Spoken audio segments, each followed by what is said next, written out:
Hey there, mystical souls. I really appreciate you joining me tonight for this full moon in Scorpio astrology readings for people. Um, if you are new here, welcome. I am a Western and evolutionary astrologer. The evolutionary is like where you look at past lives or generational from one grandparent to a parent to you, like what you have learned and what is passed down or past lives. And the Western astrologer is like the traditional astrologer of where do we go from here and what does it all mean. So I'm super excited for you to be joining me tonight. If you are new, please, you can hit that like and subscribe and find out about everything that's going on here. I'm super excited to see a lot of you in the queue. Hey, April. Yes, I got your information. Hey, Bridget. Hey, Patrick, Haley. How are you? Jeannie, how are you? I know you finally made it to a live. I'm super excited that you're here. All right, so let's talk for just a second about like what's going on while we wait for everybody to arrive. If you're comfortable, I would love to know, what are your top three? Your sun, your moon, your rising, and where are you? My sun is in Leo, and my rising sign is Virgo, and my moon is in Taurus. And so I love to share these things with you. I am coming from currently the great state of Ohio. I am back here for the next, well, until the middle of May at least. I have a couple of things planned that I'm going to be gone in May. So I would love to know what's going on with you.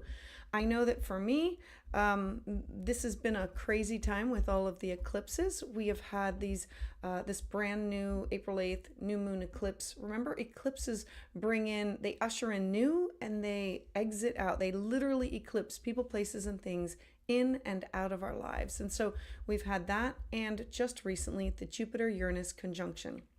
So I want to share my screen and share a little bit about like what I see, and there we go, and some things that are going on. So the Aries part of your chart is where all of the eclipse action has been going on. That and the Libra section. So this Aries Libra axis has been going on for the last 6 months. So it's truly about finding our footing, creating these healthy boundaries about things going on. The other big, which I think it's probably the biggest of 2024, is this Jupiter-Uranus conjunction. It is happening in the Taurus area of your life at around the degree of 21. So if you have planets in the sign of Leo, Scorpio, Aquarius, or Taurus at 21 degrees, it really is affecting you. Jupiter wants to expand, and Uranus wants disruption. It literally says, you have been stable in this area for so long, I'm going to cause disruption. And Jupiter expands it and says, let's make it hard and fast, and that way there's no going back to it. And so there's been this freedom, this liberation in everybody's Taurus area of your life. So Jupiter is now starting to move away and bringing us new beginnings. Now, what's going on today is we have the sun in Taurus and this full moon in Scorpio. So if you think back to 6 months ago, you had these new moon intentions in the sign of Scorpio, where you were planting seeds in fertile soil that take a long time to grow, change, and evolve. And so this happens to be also square the ruler of Scorpio, Pluto. Pluto is the planet of death and rebirth and transformation. And so squares are these opportunities. They're tension points. It's a 90-degree angle. And it's a tension point in order to cause disruption with you being uncomfortable, in order for you to transform these areas of your life.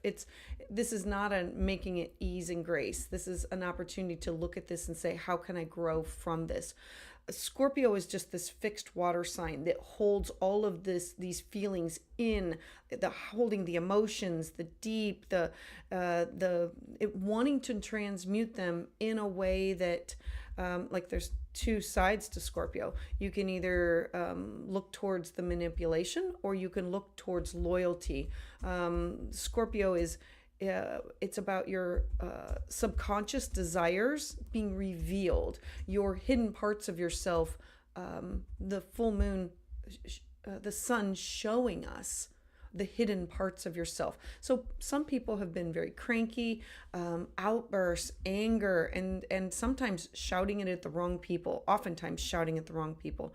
And this is them saying, I need to deal with this emotional baggage. I need to deal with my fears. I feel exposed. There's these things that I'm trying to do. So a lot of these things are going on in everybody's life.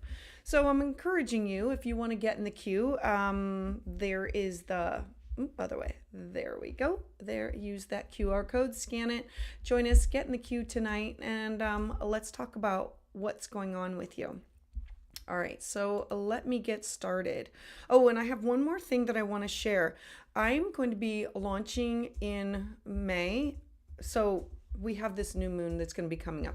Every 2 weeks, we have a new moon or a full moon. And so this moon is about endings, revealing things. We are literally coming out of eclipse season. So this is like the last of, like, ready to dissolve, ready to end these things in our life. And so what's going to come from this is we're now going to have this opportunity to plant the seeds of new things that we want to grow over the next 2 weeks. And so I'm going to be starting I'm going to call it, I think, Transit Talks, and it's going to be a monthly webinar, and you can sign up for it, and then it'll be recorded, so in case you can't be there. So I put this out in the community, so if you have any topics that you would like to explore, please put it in the chat section, and I will definitely go back to it later. All right, let me see who is in that queue. I am so glad that you are here. Nebula, thank you. Nope, not a few minutes late, right here on time.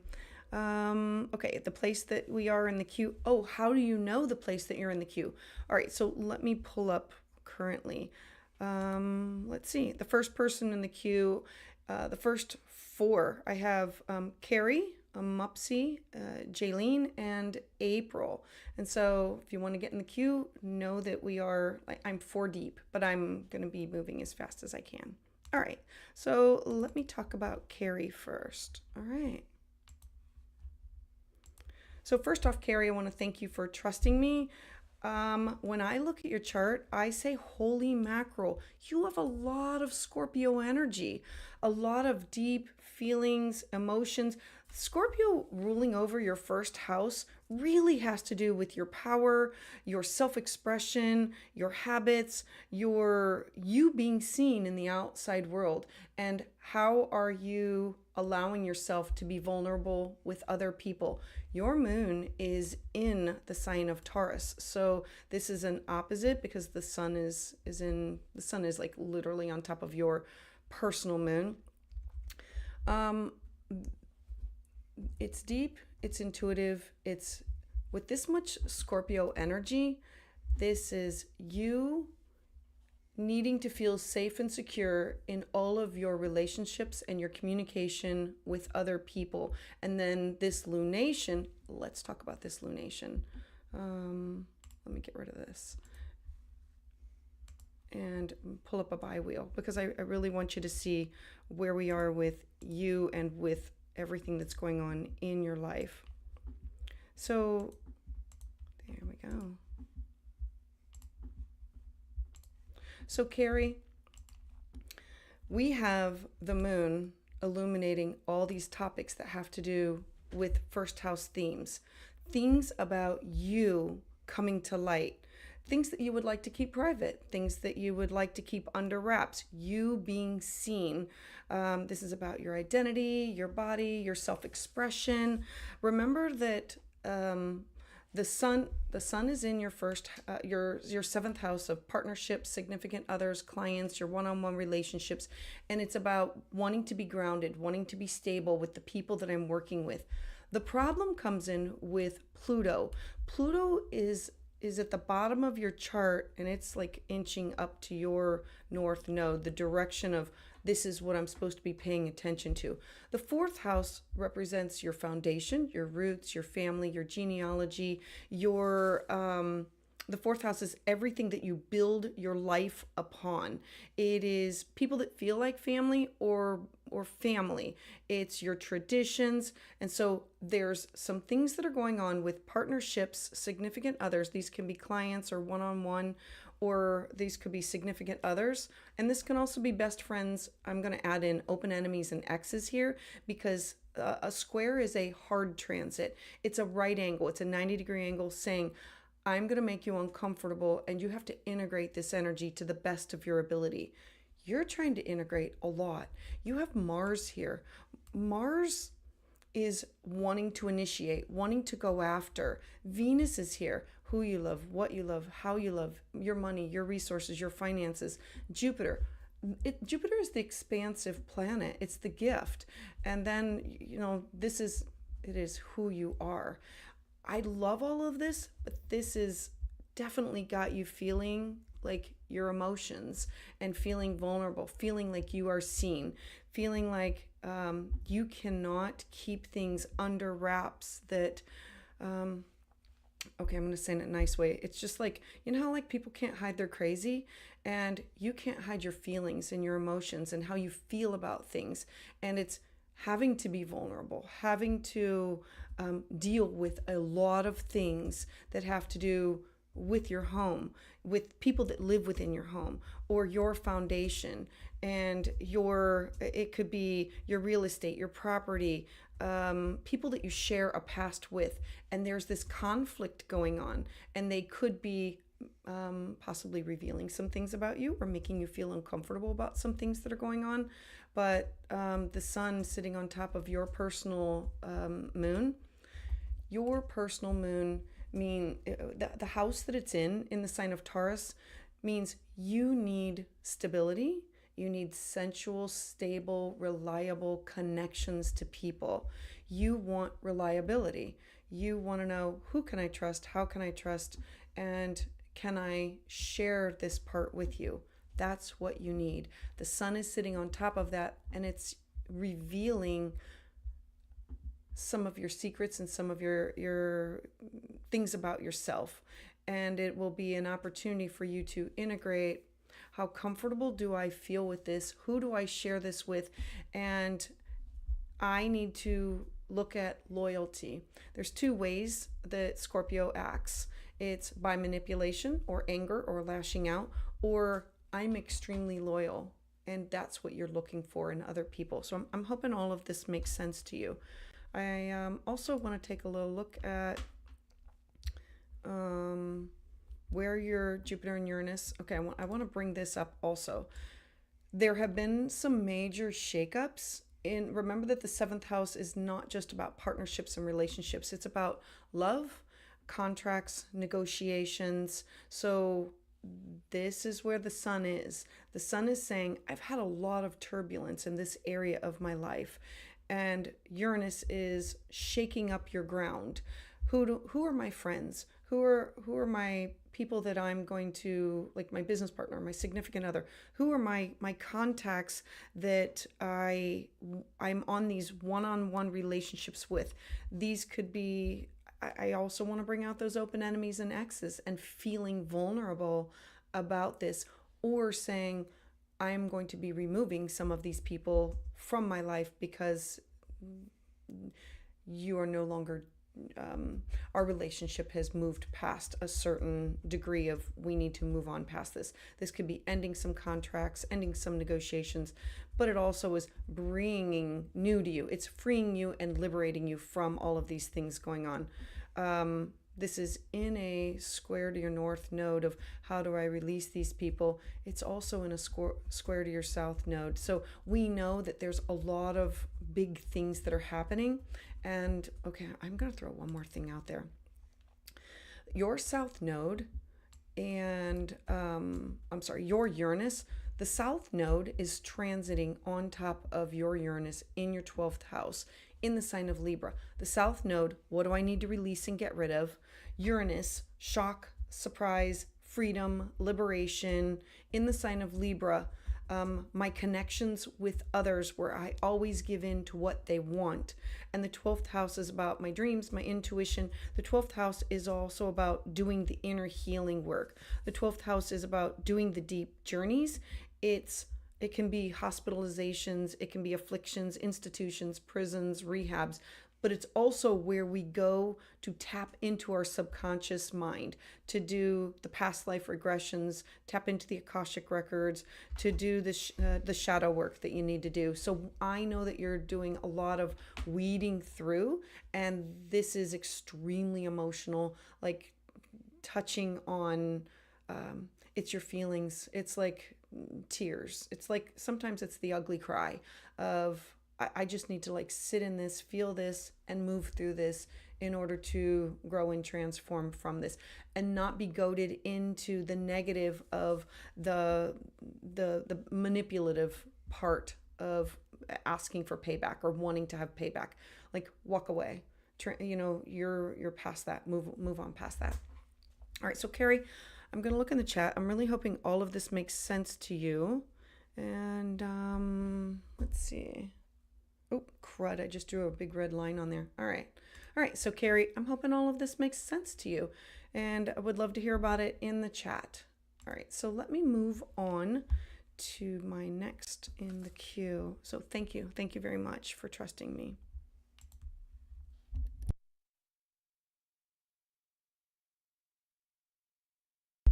All right, I can rearrange the order. I did not, oh, holy mackerel, there we go.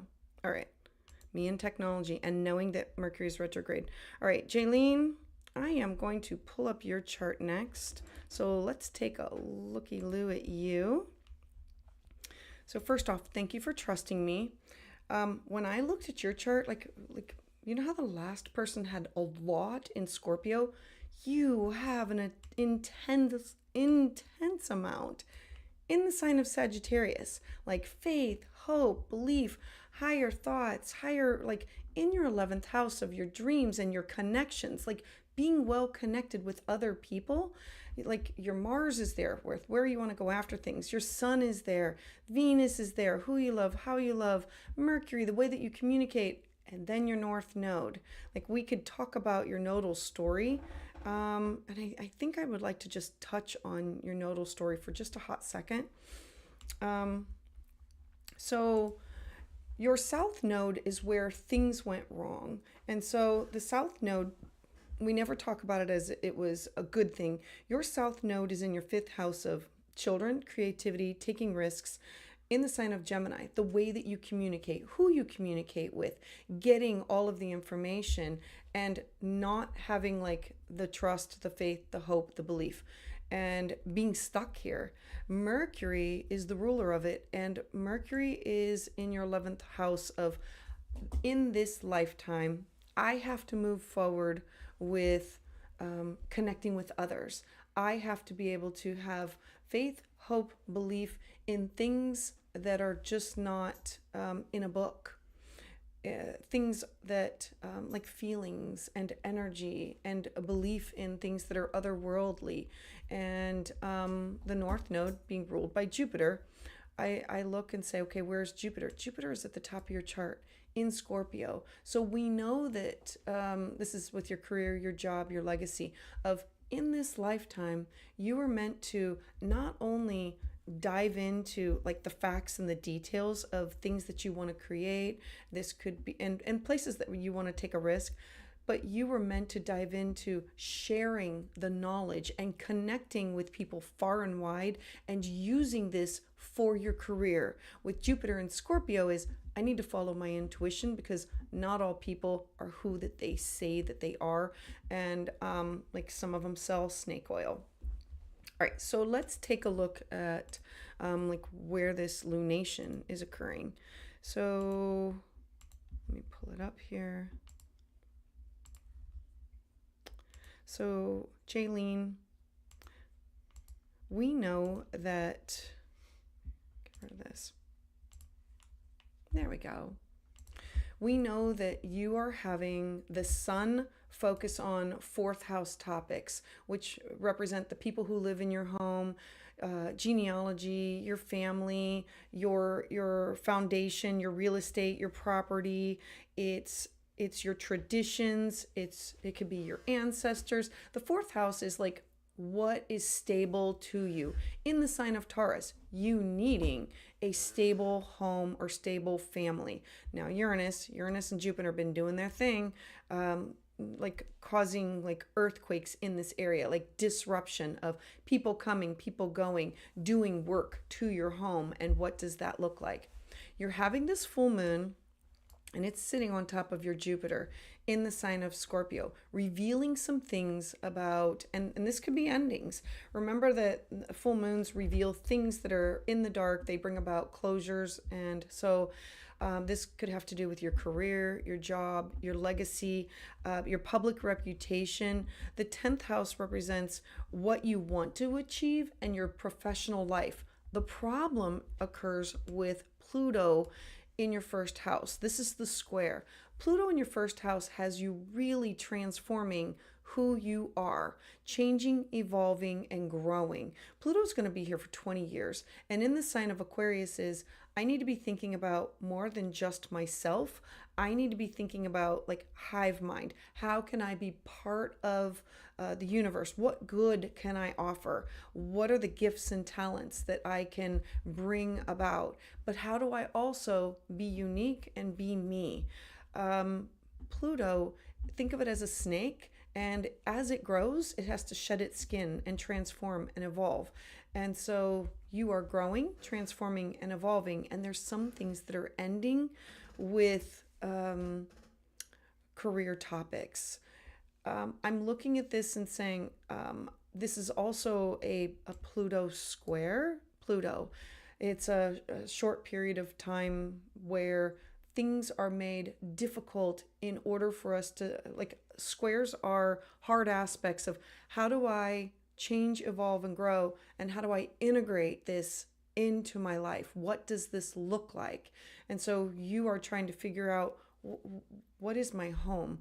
And all of this transformation has offered me liberation and freedom of what I thought, who I thought I was, like where I thought I came from. Remember, the fourth house is like your ancestors and your genealogy and like what you thought home was or who you thought you were. And now we're revealing some things about your public life. The 10th house can also represent authority figures or you being an authority figure and you having to use caution at this time to say, all right, I'm loyal.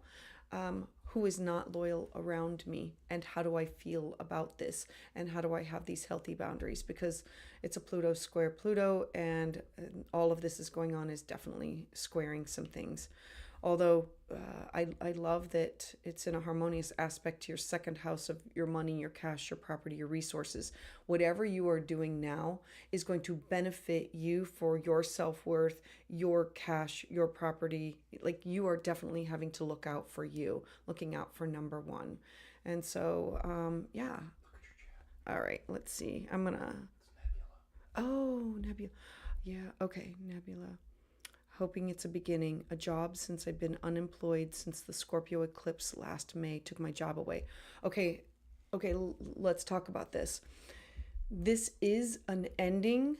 This is like, this full moon is an ending to the eclipse season, an ending to all of the angst that you have gone through with the transformation of your home and of your job and your career. I'm going to move forward for just a second and talk about, you're going to have this beautiful new moon that's going to happen in 2 weeks, and it's going to be in your fourth house. Like, everything is going to happen down here. So when the moon comes all the way down here and gets into your fourth house, this is going to be a time for you to plant the seeds. So I want you to be thinking everything that's ending in your life and saying, what have I learned? How can I grow and transform from this? I want to plant seeds for my future. I want a solid home, a solid foundation, cash, property, resources. What does this look like? May, June, and July are free and open period of like 3 months of all of the inner planets are now moving forward. We still have Mercury in retrograde, but like in 2 weeks, Mercury will then move forward. Mercury is going to move through your third house of communication. So please make sure that you are up to date on all of your technology, your communication. How can you use science and technology to get the word out there for the job, the career, the things that you want to do? Because you are focused on that area of your life. And so plant these seeds, because it's new beginnings are starting in May. I wish I could say it was like right now, but right now you're in the let the dust settle and lick my wounds, and how can I move forward with this? And use this moon on top of your Jupiter to focus on the connections that you have and how do you use this. Because Sagittarius is this like big expansive, this beautiful big expansive energy, and it's who you know, how you know, your connections that you have. So all right, I'm really hoping all of this makes sense to you. All right. Hey, Brandon is in the house. Glad you are here. And Nebula, thank you again for trusting me. All right.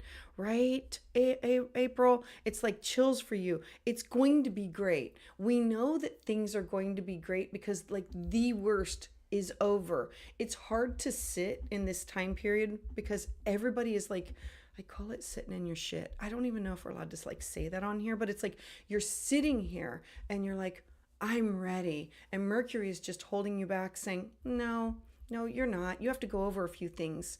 You have all of this energy holding you still, saying you need to work on this. You have to do the work. Like Saturn is just saying do the work, and the North Node is pointing you in the direction. So I know that it's coming. Yeah, it has been. It's just been a struggle. So I'm sending out positive energy to you and holding space as you navigate this, because I see it. I see it for you. So thank you. Thank you, Nebula. All right. Let's see. Hey, Rivka Moore. I'm so glad that you're in the house. You're wondering what tomorrow's going to bring? More of this, because we're not through this energy yet. Full moons, the energy stays here for like literally 3 days. The day before, the day of, the day after.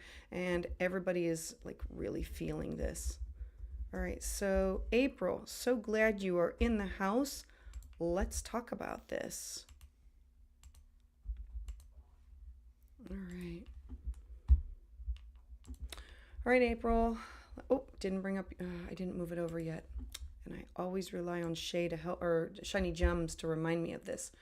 All right, so let's take a look. So, April. Oh my goodness, you just had a solar return. Happy birthday! Oh my goodness, happy birthday to you. I love this for you.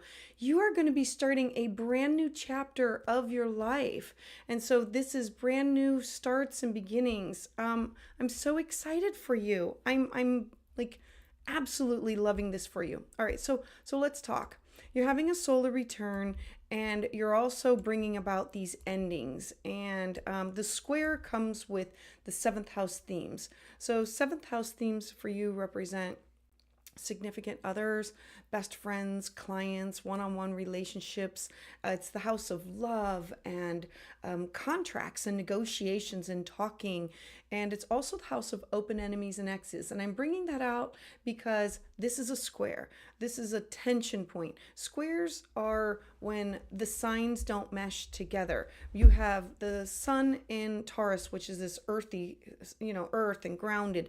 And the moon in Scorpio, like I'm feeling my feels. I'm feeling not only my energy, but I'm feeling everybody else's. And then you've got this square in air that's making everything chaotic and wanting to transform. And so we know that there's some kind of transformation that's going on in that area of your life with either love, contractual relationships, or negotiations, cooperations, you with a partner or a client, or it's you, it's the +1 house. It's you with somebody else. And this could be with an open enemy or with an ex or somebody that you don't get along with. Now, what comes from this is, remember, there's 2 ways to go about that Scorpio.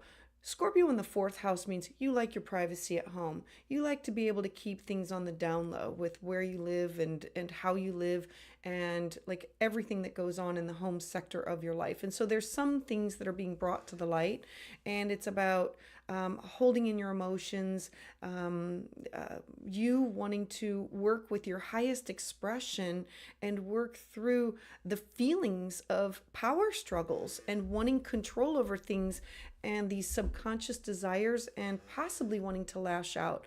I'm going to encourage you to say, how can I work with this energy and put some healthy boundaries on this? Remember that it's about manipulation or loyalty, and you saying, I need to be loyal to myself and loyal to the people that are with me and surrounding me. And I'm sorry that you're having to like struggle with this during this this moon, but it's really revealing people, places, and things to you. Like it's showing you their true colors. And it has something to do with secrets from home or privacy, or this could be like uncovering things about your DNA or your genealogy or your traditions or things that you do at home and you would like to keep, private. Like we all have wanting, okay, not as much as you, but you like privacy at home. And yeah, so April, I'm excited that this is for your birthday. I do want to look at that for just another second. Look, I absolutely love this for your career and your job because we just had this Jupiter-Uranus conjunction. And so it's literally shaking up your career, your work, your job, you as an authority figure or authority figures that are over you, and like creating space for you to expand things that you want to do for your job. Jupiter expands, and Uranus here is offering you the opportunity for liberation and freedom. So this could be, I'm ready to leave this job, or this opening has come up, or a boss has gone. Like there's great things that come from it. All right, so I'm gonna look in the.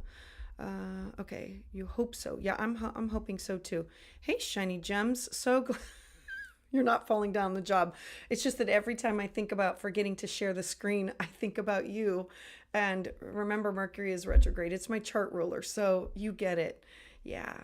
April, like everybody, give her a big shout out for that happy birthday. I absolutely love all this for you. Okay, let me look one more time. Okay. So other things that are going on for you.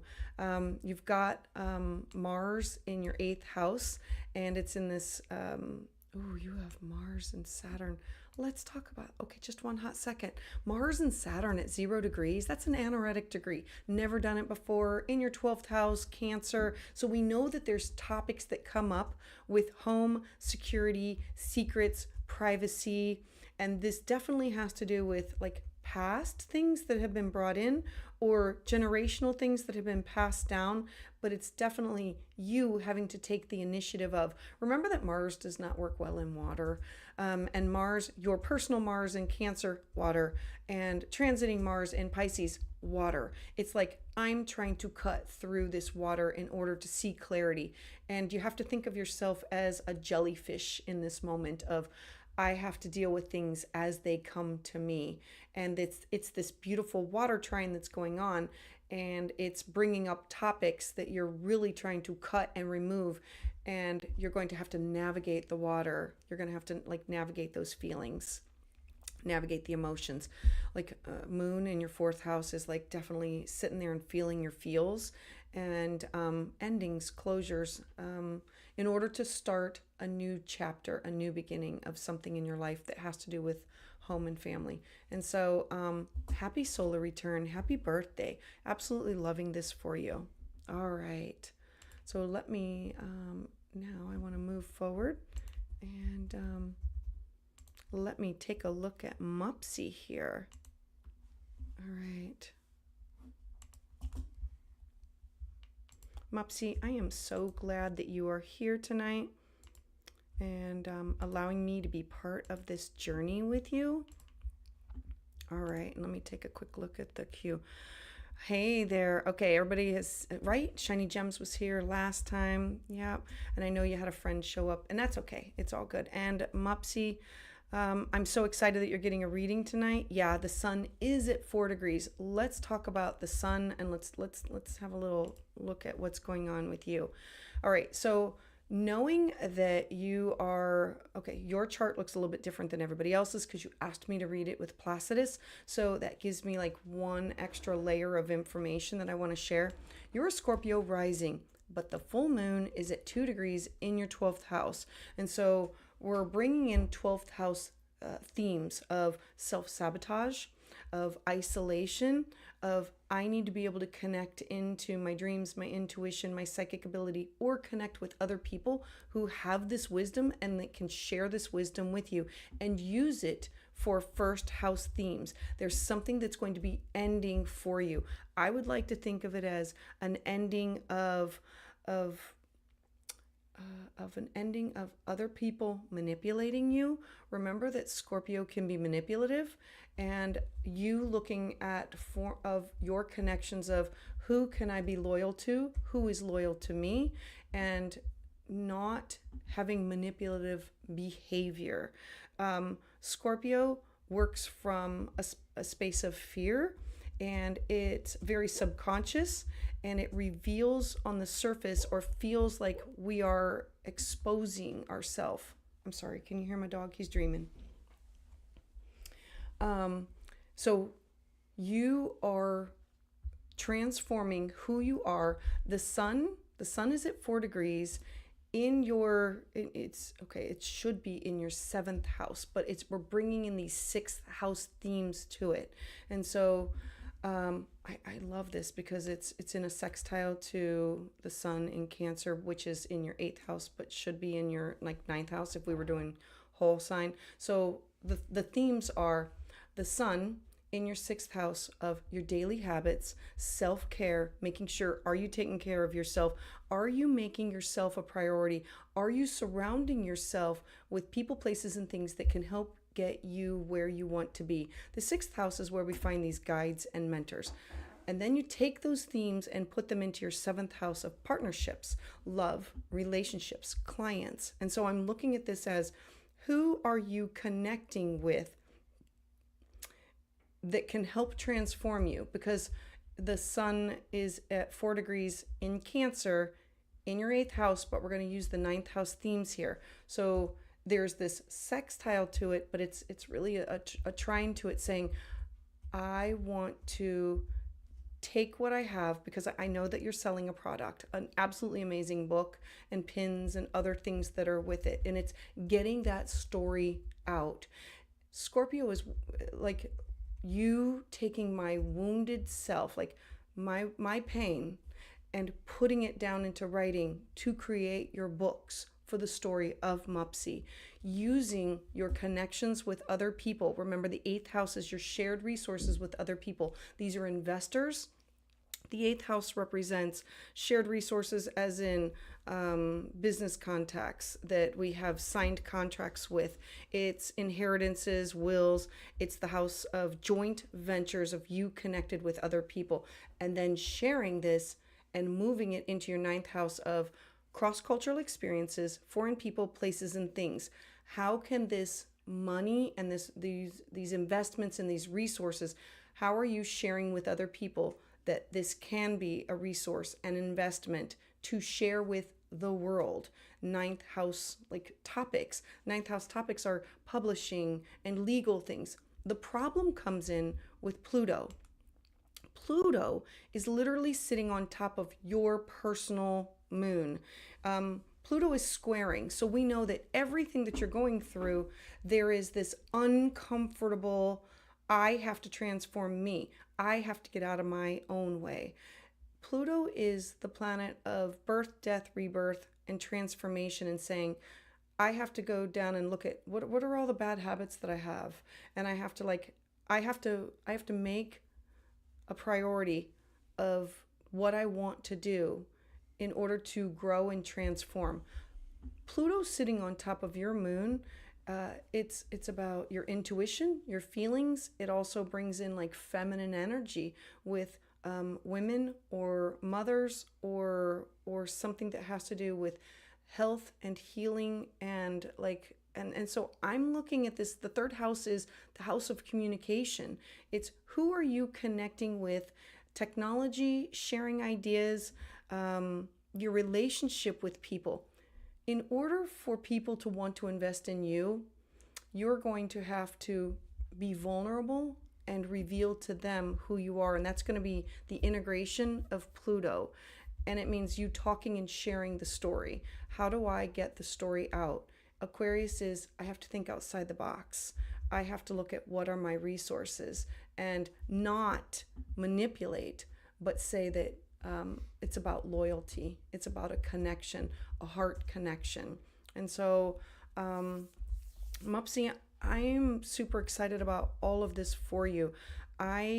This is a lot with Pluto sitting on top of your moon, and the moon being in your 12th, but also activating your first. So we know that there's a lot of things going on.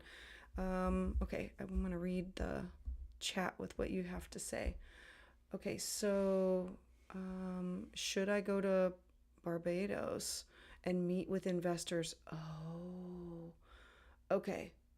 Oh, yeah, mother and the kids and all of that. Absolutely. Barbados is in June. Holy mackerel. Let's talk about that for just a second. Planting seeds. Okay, I'm going to get rid of all this just so you can see it. In May, what's going to be coming up in 2 weeks, we're going to have a new moon, and the new moon is going to be in the sign of Taurus. Planting the seeds for what you want to manifest with the May Taurus new moon, of things that you want to grow, planting of the seeds that you want to grow over a longer period of time. I always say it's not just a flower, but a tree, not something that's just going to pop up now, but something that'll grow for later. And it's in the house of contracts, negotiations, clients, and these interactions. The 7th house is it's the house of like where we make these promises to people, whether they're verbal or nonverbal. So I would definitely put it out there into the universe, and May, June, and July, travel, get out there, make these connections, and share everything. You are having this is Uranus connected to your own Uranus. It is. Yeah, you definitely need to make this happen. This is going to be a perfect time for you. So I'm super excited about you. I'm like excited for you with all these changes that are occurring with you. All right. Yeah, shiny gems. It is a huge opportunity. Blue Butterfly. Hey. Oh, Blue Butterfly. I was reading Mopsy. He's an author. Like, you should check out his book. It's a beautiful book. All right. Let's see.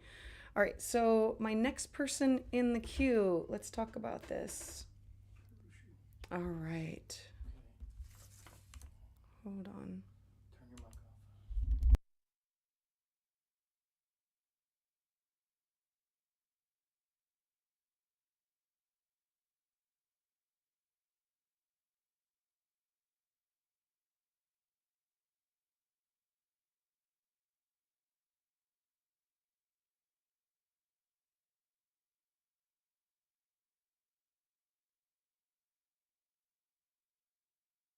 Sorry, my husband was talking to me, giving me. So sorry. He was saying, "Hey, read the chat and take a look at the notes that were written here." So sorry. I'm trying to do 2 things at one time, and I have a dog sleeping on my feet, and then he starts making noises again. All right. I'm so sorry. Give me a hot second. I'm trying to write all this down. Okay, date of birth. I got it. Candy, Sri Lanka. Okay.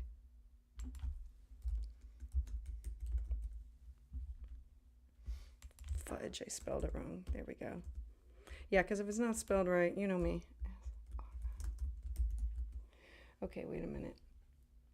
I don't have the time. I have Hiroshima, your when you were born, but I don't have the time of when you were born. So if you can please let me know in the chat, I guess that's what's holding me up. I'm so sorry. So let me know in the chat, like the time that you were born. Yeah, and then I will. 7:36. Thank you. Okay, thank you. Alrighty, let's do this. Yay. All right. All right. Oh my goodness. Girl. Oh my goodness. Okay, let's talk about this. I love this. All right. So the first thing I notice, this is a lot of Scorpio energy. This is your north node, the direction in which you're supposed to be going, conjunct Pluto. I do want to bring in, if you're comfortable about talking about past lives, because this is going to add into, because you're having a full moon that's going to be very close to your Jupiter and your North Node. All right, so in a past life, you were focused on like 10th house themes, your career, your job, your legacy, and things didn't go so hot. It trined your second house, like Venus is the ruler of, but it was not, it was like money was more important to you. Your job, your career, and everything else was more important to you. And so in this lifetime, you have said, I'm going to fix some of these things. I'm going to move forward. We're going to make things better. But there were, Pluto opposing who you were means your demise happened in a very bad, difficult, hard way. Pluto is death and it's transformation and it's hard. And this is like somebody overthrowing or overtaking you. And so in this lifetime, you are focused on understanding that, being more intuitive. Who do I trust? How do I trust? When do I trust? The ruler is Mars in the sign of Gemini. I need to get the facts straight and I can transform myself, but I need to be focused on building the solid foundation. In this lifetime, you will fall into the same traps of not focusing on what is the most important thing. And so this will be a repeating pattern until you identify what the pattern is. All right, so let's take a look at where we are with right now. All right. So with this full moon, there we go. All right. So glad that you guys are here with me. All right. So the sun is illuminating your top of your chart, your career, your job, your legacy, authority figures, you being seen as an authority figure. The full moon is down at the bottom of your chart, and it's there's endings that have to do with your home, your family. This could be finding out something about yourself, finding out something about somebody who lives in the same home as you, finding out about like revealing. Scorpio on your fourth house means I like to keep my private life private. I like to be able to keep the secrets. I don't want everything that I do to be out there in the world. And so it's deep, it's transformative. Pluto being in your fourth house leads me to believe that there were a lot of things that happened when you were younger that you were forced to keep as a secret. Pluto is the trauma signature that's in our chart. Everybody has it. I'm just bringing about yours in that this is going on and it's bringing up some things or revealing some things that you would like to keep on the down low.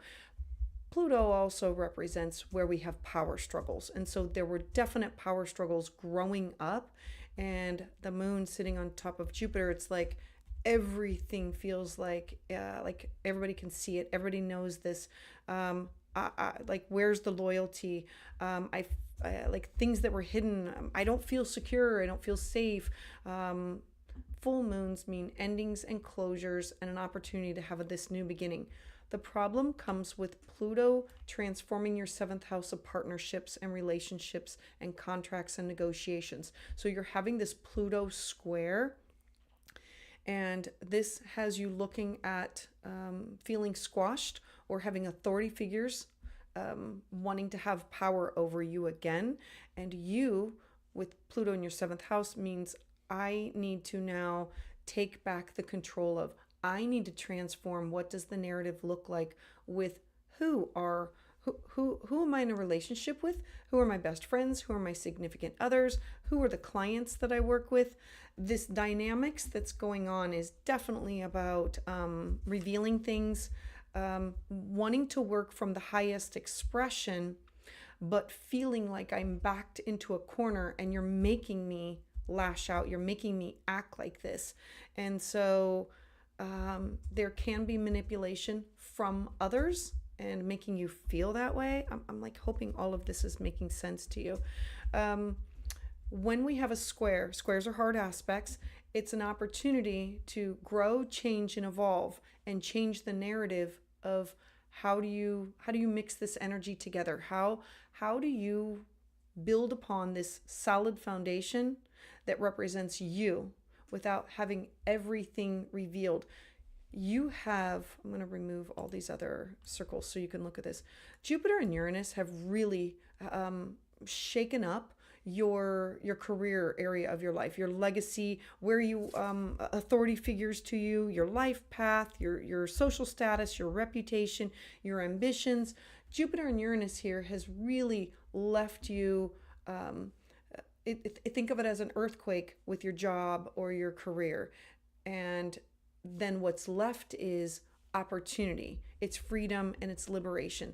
And so from this is feeling vulnerable, feeling feeling like I'm holding in my emotions, and that I'm ready to go through and transform and grow and evolve with this. This is also in a square. I want to bring in one more thing to your sun in the sign of Cancer. The sun in Cancer in the 12th house, it's a water connection, and it feels good, but the sun in Cancer is Cancer is home, Cancer is family. In the 12th house is the hidden house, and I need to be able to connect with the spiritual realm. The sun in the 12th house also represents you can be seen and not heard.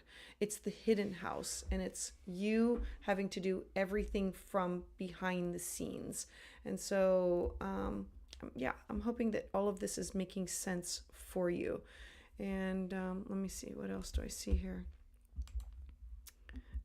Okay, we know that we have a lot of great things coming your way with you traveling, you connecting with foreign people, places, and things, cross-cultural experiences, taking classes, taking workshops, publishing things, legal things, and bringing these new opportunities to you, because this is in a harmonious aspect to Pluto. So I'm hoping that you are able to sit back and work through.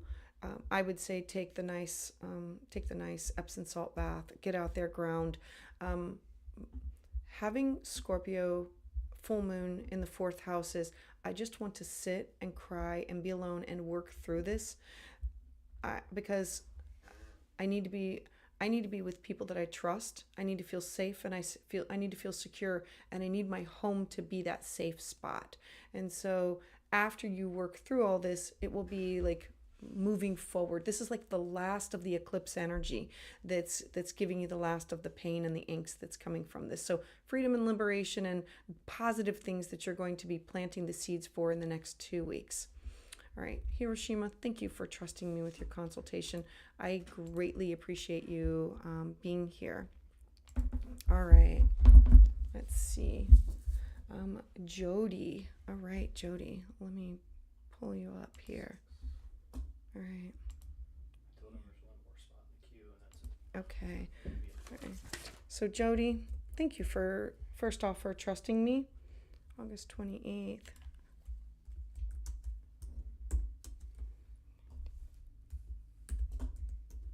All right. 7:14 p.m. I wish I were faster at this. Wait. Oh yeah. Saginaw. Okay, I got that.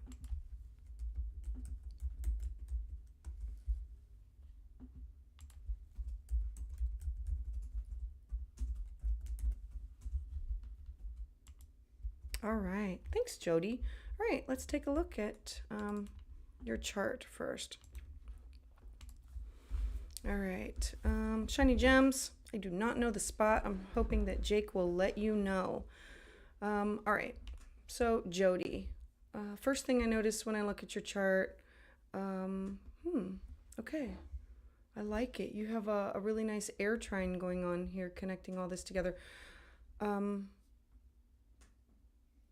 Okay, I'm going to talk just a hot second about, okay, so the first thing that I see, like, remember Pluto is a trauma signature at 0 degrees in the sign of Libra. We know that these things have been activated by the eclipses. So I'm going to bring up the bi-wheel and let you, and I want to talk about this. because it's not in a square. All right.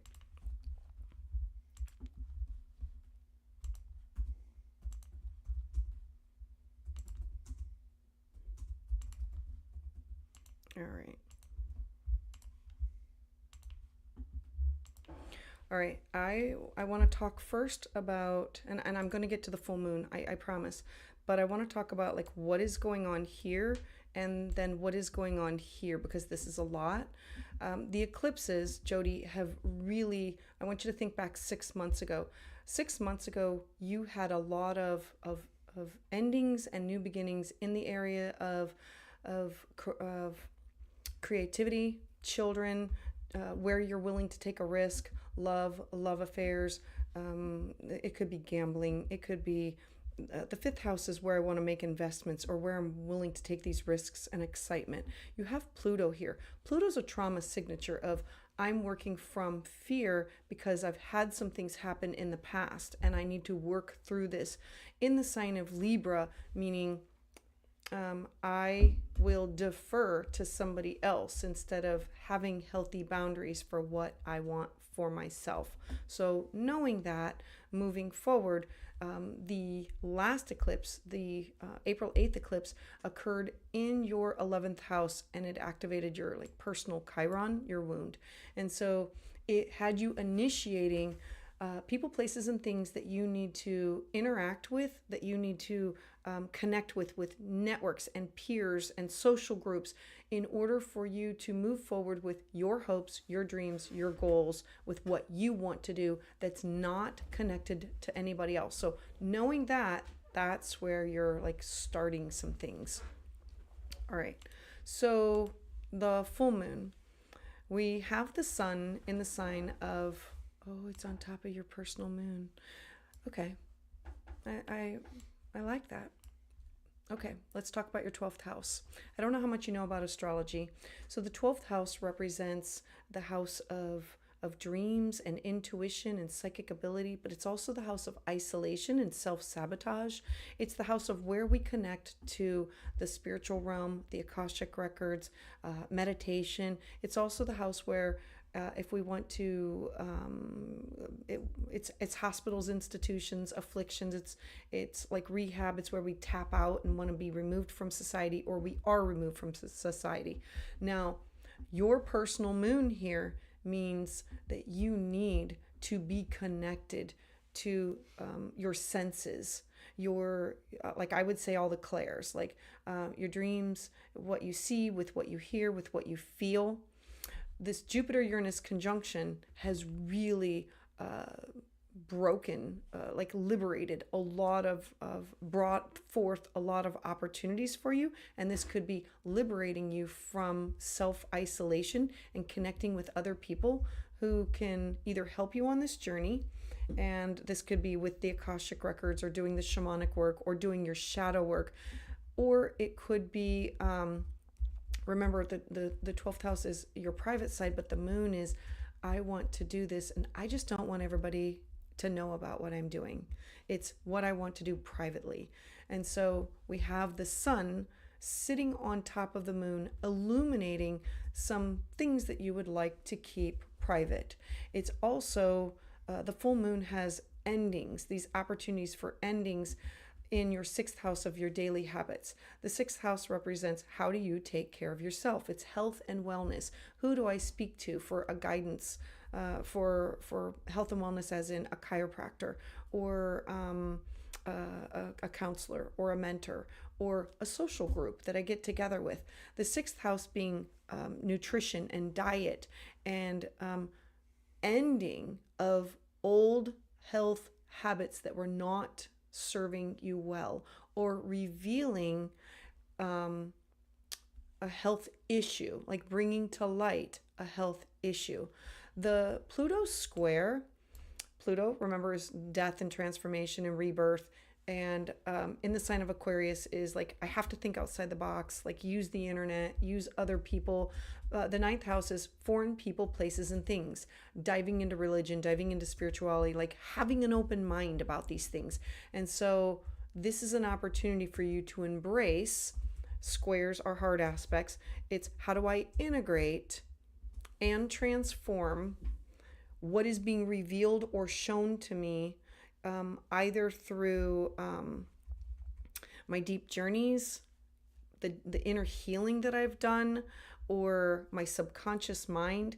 The 12th house represents our angels, our guides. It represents ancestors that can bring about information to us, like finding a coin and finding a feather. It's the hidden support that we don't know that we have.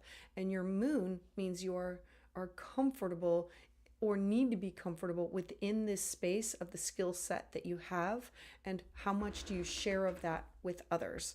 And so the Pluto is saying, okay, I'm ready to have this ending of like these bad habits. I'm ready to like move on from this. I no longer need this counselor, or this no longer serves me. I need to move on from this and move on to new beginnings and integrating the things that you know to be true. Let me see. I want to scan around this. This is in a harmonious aspect for your job, your career, and things that you should be doing. And all right, I'm gonna check the chat because I'm hoping all of this makes sense to you. Shadow work is happening for sure. Yeah. Well, with your moon there, the moon usually means in the 12th house that you are a dreamer and you can pay attention to your dreams. You can probably astral travel, astral project, tap into the Akashic records. Like when I dream, I can stop, rewind. I do work in my dreams. And moon in Taurus is sensual, tactile, wanting to enjoy the finer qualities of things and wanting to stop and slow down and needing the time to meditate, needing a sanctuary or a safe place. All right, so thank you. I'm hoping all of this makes sense to you. I greatly appreciate you for trusting me tonight. All right, the queue is closed. Give me just one hot second because now I have, there we go. All right. I got this. Here we go.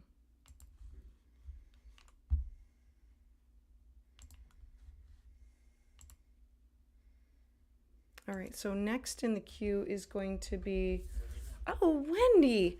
Hey, Wendy. Glad you are here.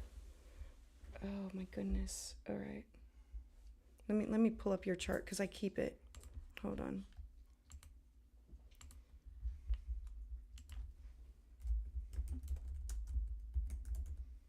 Oh, for crying out loud. Did I spell it wrong?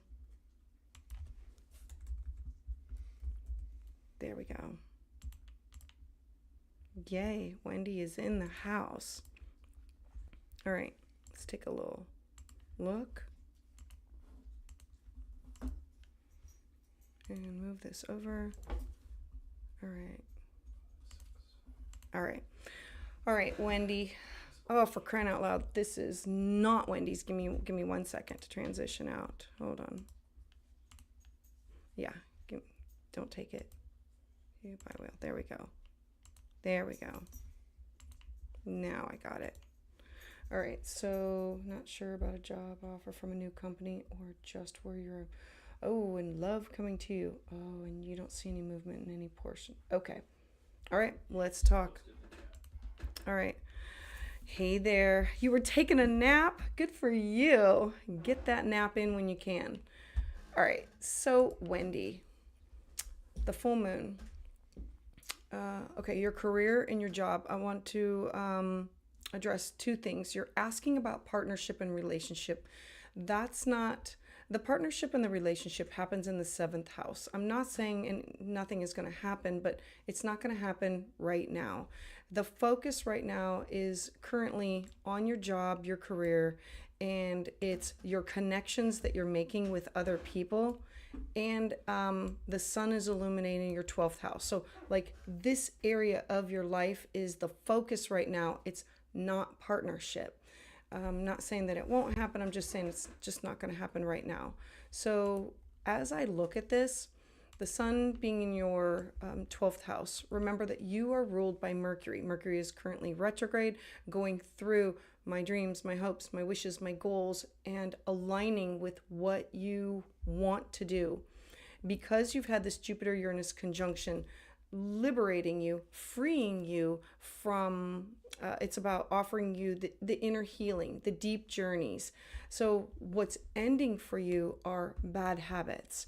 The sixth house is the house of health, well-being, nutrition. It's connecting up with others that you like, co-workers. It's about illness and disease, but it's also how do I stay healthy? And so usually a full moon brings about an ending. I don't need to speak to that counselor anymore. I don't need to speak to that psychiatrist. I don't need to go there and do that anymore. It like reveals some things. Or there can be a secret revealed about yourself at this time, something that was underlying. Now, remember that this house also includes your relationship with your workplace and your coworkers. So there can be a secret that was revealed or something that makes you uncomfortable and you having to work with that energy. Okay, you did say that there was like a possible job offer. Like that's going to be tricky because Saturn at the top is saying, I need to pick, I need stability. I need to be focused on my best and highest good in order to move forward with this job, with this career. It's in a trine to your intuition right now. I know that your 12th house, if you were to sit for a second and say, okay, is this going to make me feel better to go here, or am I more comfortable here? That's what you need to go and follow. The full moon, like we definitely know this has to do with relationship with your coworkers, your job, your workplace. A full moon here usually, like it's this balance between home and work. So we know that there's something about secrets, something that's hidden, something that's coming out of the woodwork. It is in a trine to your second house. So the decision that you make will be better for yourself when it comes to your personal finances and your resources. Like all of this is trying to work together to say, I need to work on my finances, my resources, I need to focus on what is going to give me the biggest bang for my buck as I move forward with things. Let me look. Having a full moon in your sixth house also offers you, now remember, you have Neptune here. And Neptune in Scorpio is like knowing and feeling, like being in a room with somebody, knowing and feeling somebody else's energy. You're going to have to base this all on energy, on how do you feel? What makes you feel best? And like these two choices of job and career that's coming up. If it doesn't feel right, you're not going to be able to do it. You're not going to be able to follow through with it because it's all about, it's about the water. The sun in Cancer, the Saturn in Pisces with Mars up there and Neptune up there, like your intuition is spot on, but you're not able to cut away and get to it. You're having to float towards it. You're having to go wherever the current takes you. So I'm hoping all of this makes sense. I'm going to look in there. Oh, you're getting ready for the gym while you listened. Well, okay. I'm glad you are. Thanks, Wendy. I'm glad you're doing that. All right, Wendy. So I'm hoping all of this makes sense to you. All right. Well, thank you. I'm going to, let me move on and see who is next in the queue. All right. There we go. All right, I will. Let's see here. All right, let me see who's next in the queue. Shiny Gems next in the queue. Yay! All right. Let me see here. Let's see. Shiny Gems.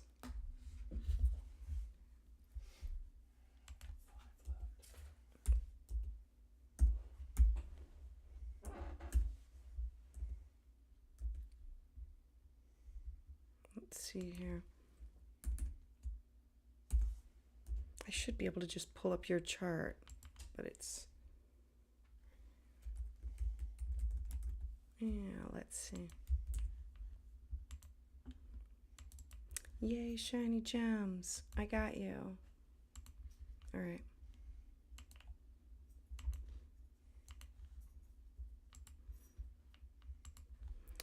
Okay, let's take a look. Oh, shiny gems. All right.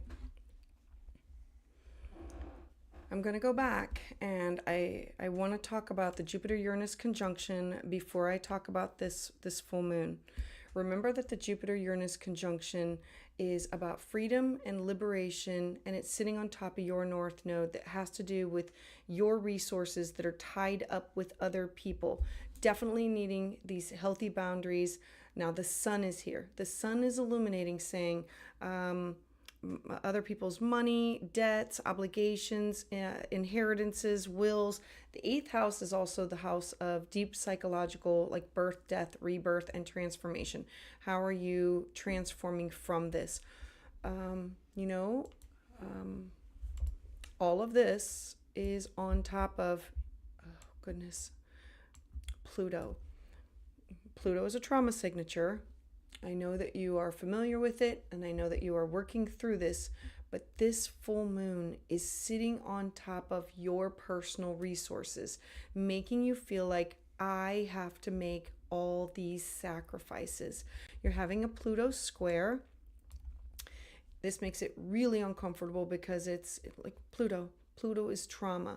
In the sign of Scorpio is deep psychological. It's how do I heal from these wounds? In my second house of my self-worth, my cash, my salary, my income, my property, my intuition, my feelings, like totally feeling like you're vulnerable and like how much more can you take? And truly, like this really breaks my heart because it's you sacrificing and sacrificing and sacrificing. Pluto is transiting your fifth house. The fifth house is fun and joy and pleasure and creativity. And so I'm encouraging you. I know that you feel this pull to take care of family and this obligation to do this, and that if you don't, it reflects upon you, or people are, look, they're going to say bad and negative things about you anyway. You have Pluto here, which it makes me sad. It makes me sad that there's nothing that I can say that will make this better, because it's other people seeing your pain. It's revealing. It's like you laying out there and everybody is saying, yep, this is my trauma. Yep, I've been through this. And you saying, it's okay, I'm used to it. And I'm saying, you shouldn't have to be used to it. And nobody should have to be used to it. And that you need to make fun, joy, creativity, and the people that are in your life a priority, and leave the others behind. You need to say, what am I doing for myself? The fifth house is love affairs, and it's investments, it's risks, it's going out on a limb and trying something. And you saying, oh, I'm kind of afraid, I'm pulling back, I have these obligations, I have to do this. And I'm saying, really? How much do you really have to do? You have been trained to believe that. Psychologically, from the beginning, you have been trained to believe that. And you have to liberate yourself. You have to give yourself the freedom that comes from this. And this is a deep emotional feelings. And it's about endings. Endings that has something to do with your personal resources and something that has to do with the trauma. This could be I see where it comes from. I'm working through it. I'm ready to leave this behind. Pluto is the snake, and it's shedding its skin. And this could be a time where you're sitting with it and you're saying, I'm ready to change, transform, grow, evolve, and move on past that. Not pack it away. I've dealt with it, and I'm dealing with it every single day, because this is what created me. This is what made me who I am. And integrating I have to focus on joy and pleasure every single day. I'm really telling you, shiny gems. Okay, the acknowledgement makes it better, but I wish I could ask you to make me a promise that you're going to say, okay, like just one visit a week, and I'm going to make my next vacation or my next get together or my creative project. I'm going to make fun, joy, and pleasure because I deserve it. Because somebody has told me forever that I don't deserve it, that I'm not worthy. That yes, you do. You do. I do want to bring up like a positive thing for you that's going to be coming from all this. You're having a Mars return. This is going to be a brand new 2-year cycle of whatever you're doing, the growth that you're transforming and evolving from. This is going to offer you this opportunity to say, yeah, I got this. I'm going to make this a daily thing. I'm going to get rid of these old habits. I'm going to look at this as I'm not the victim. I'm a warrior, and I'm going to make my health, my mental, physical, spiritual, emotional health a priority. I'm going to move forward with this. I am going to make self-care and my connections with others a daily priority. You need to put yourself on the plate. You need to like put yourself first before anybody else. So shiny gems, I'm thinking of you. I'm not very good at risks. I do know that because Pluto, I know. But I'm planning on making a pretty good leap for myself first. And I'm going to be using resources that are shared to do it. Look, this is absolutely great for you. I want you to plant the seeds because in 2 weeks, we're going to have this new moon in the sign of Taurus. That's going to be in your 8th house of your shared resources. What can I do with these resources? It's on top of your north node, the direction in which you're supposed to be going, making a plan of action to not just grow a flower, but to grow a tree, not something that's going to grow and change over just today, but something that will grow and change over a longer period of time. Taurus is an earth sign. It's planting it into this great soil so it will grow, evolve, and change. So, yeah, shiny gems, I'm thinking about you, sending you a big heartfelt hug from me to you. And thank you for being here tonight. All right, so let me see who is next in the queue. All right.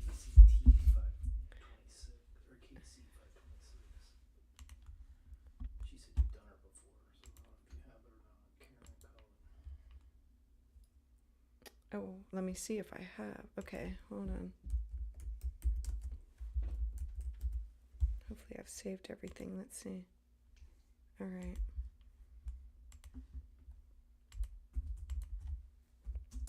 All right. We're calling you KC, right?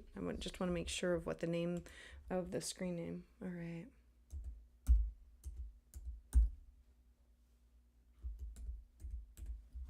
And I really appreciate you being here and practicing patience as I go through all this.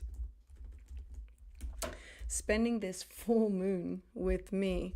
I cannot wait to get outside after this. I'm really hoping that I'm going to be able to see it. Earlier it was cloudy. I got up early this morning and couldn't see a darn thing.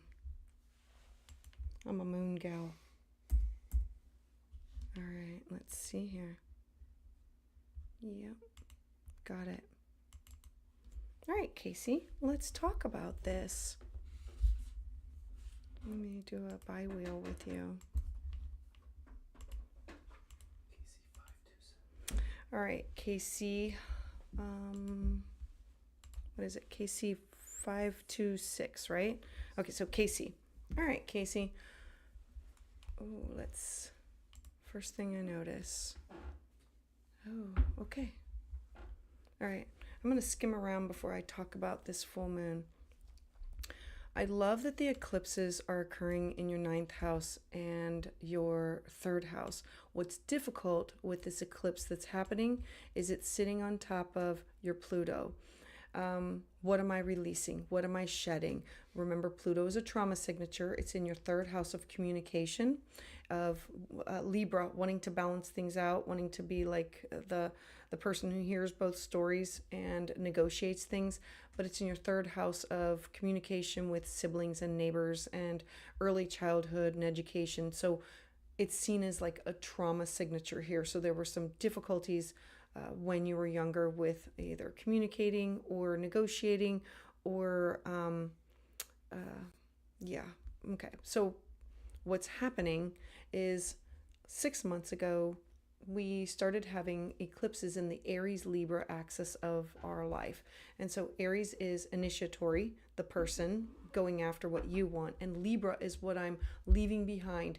It's having these healthy boundaries of where I've said yes to people when I shouldn't have said yes and acknowledging these things. And so the last eclipses we had May 25th, you were releasing some things that had to do with, I want to say traumatic events. And these could be words or communication or things that were going on closer to home or early childhood, acknowledging them, seeing them, like things being brought back up to the surface and saying, I have to like let that go. I don't want to be a people pleaser. I don't want to have to do all this. The North Node eclipse on April 8th was redirecting your attention to say, I need to get out there. I need to travel. I need to connect with foreign people, places, and things. I need to try new food. I need to take new classes and workshops and dive into different religions and spirituality. I need to experience the world out there. I need to this is publishing and it's legal matters. So knowing that this is happening, this is setting up the theme for what is going on now. Then I look at your Jupiter-Uranus conjunction. The Jupiter-Uranus conjunction happening in your 10th house of your career, your job, your legacy, you seen as an authority figure. The 10th house is your social status. It's your ambitions. It's your reputation. It's you wanting a solid, stable job and career, and being either seen as an authority figure or wanting authority figures to see you that way. And then Uranus totally shaking up your world. Like think of it as an earthquake of everything with your job or your career. Like the boss could be leaving or disruption that trickles on down to you. Jupiter is expanding this. So think of this as liberation and freedom, of liberating me and freeing me from the difficulties that I've been having with this transit. It's been going on for the last year, but it's finally come to a culmination. It has totally affected your personal wound, your Venus, like the way you make money, love, beauty, money, and Mars. Now I want to bring in the full moon. Okay, so we have, oh, and you were born near a new moon. I'm going to throw this out there. So newborn energy, meaning new, so think about childlike innocence with Gemini, thoughts and ideas and communication and gathering information and always wanting to like gobble it up and connect with people. And it's like childlike innocence with it. And so this is who you are. You're like working your way up to your birthday, your solar return soon, which I absolutely love for you for this new moon that's going to be occurring like next month. All right, so let me go back. The sun is in your 10th house, sitting on top of your personal Mars. It's close enough to activate it. It's in a sextile to Mars in your 8th house. So we know that this is activating some things that have to do with your shared resources, your money, your investments, things that you have tied up with either exes like alimony and child support or business partners, significant others. The 8th house also represents, like, it could be family members with that you have these deep psychological bonds with. So we have this harmonious aspect going on, but it's revealing and bringing about some endings that have to do with 4th house themes. You're having a Uranus opposition. A Uranus opposition is sometimes what we call like a midlife crisis of I need to figure out what I'm doing. I need to figure out where I'm going. Like shock, surprise. I just like, help me, universe, move to the direction in which I'm going. And with this, you have some endings. The endings could have to do with I'm ready to sell my home. Somebody's ready to move out. I'm ready to move out. Paying off. The 4th house represents your ancestors, your foundations, your traditions. Like, I'm ready to end this tradition. Maybe I've just found out, or because remember the Scorpio is secrets also, I found out some hidden things about my past or my parents' past or genealogy or the fourth house representing not just your ancestors, but it's your own personal life and wanting to keep some things secret.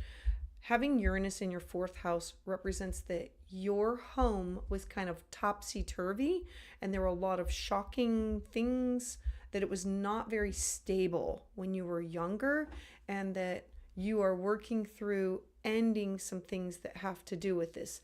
What needs to be integrated is Pluto. Pluto in your seventh house is bringing about a transformation of needing solid, stable, reliable clients, one-on-one relationships with business partners. The seventh house is where we have love and these contractual agreements with best friends and significant others. And so they can be business partners or they can be like marital partners. It also represents open enemies and exes. I'm bringing that in because it's in a hard aspect. It's in a square. Squares have to be integrated. Whatever is going on for your career and your job, and these endings of some things that are happening in your home sector, or secrets being revealed, or some things that are coming out, definitely has seventh house partners, significant others, clients, open enemies, exes flavor to it. Meaning,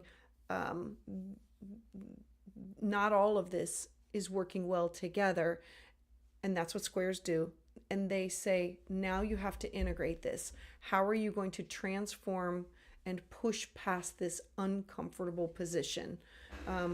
Whether it's healthy boundaries, removing people, places, and things, just incorporating or integrating. Where we have Scorpio, we hold the emotions. So you hold the emotions of your family or people that feel like family, and it's deep, it's transformative, and wanting loyalty and not always getting it from those seventh house people. And so I'm encouraging you to look towards loyalty and search out who's being manipulative, and hopefully it's you taking the higher road with it and saying, I'm going to deal with these subconscious thoughts. I'm going to sit with it. Usually a full moon in Scorpio means that I can sit at home and I'm in tune to my feelings, and it's just like this good cry and a good release of, and it shows me other people. It reveals the secrets about other people that I thought I knew, but like it really solidifies it and makes it a for sure thing in my mind. All right, so Casey, I'm hoping all of this makes sense to you. I'm going to check in the chat. It's 1:20 a.m. in the Netherlands. Well, hello to the Netherlands. Oh my goodness, I'm so glad you stayed up. The moon is shining bright in your 10th house. Oh my gosh, I love this for you. Meanwhile, learning astrology from me. Look, I hope that you join me. I'm going to start offering webinars like once a month. They're like little mini lessons about things that people want to learn and know about. And I really appreciate you being here. I really appreciate you trusting me. So hello from the US, and loving to connect with the Netherlands. All right, let me see who is next in the queue. Okay.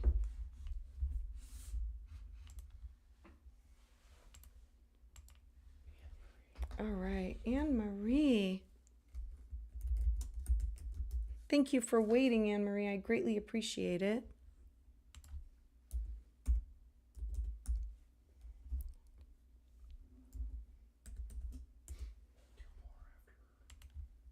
All right. 12:03, I got it.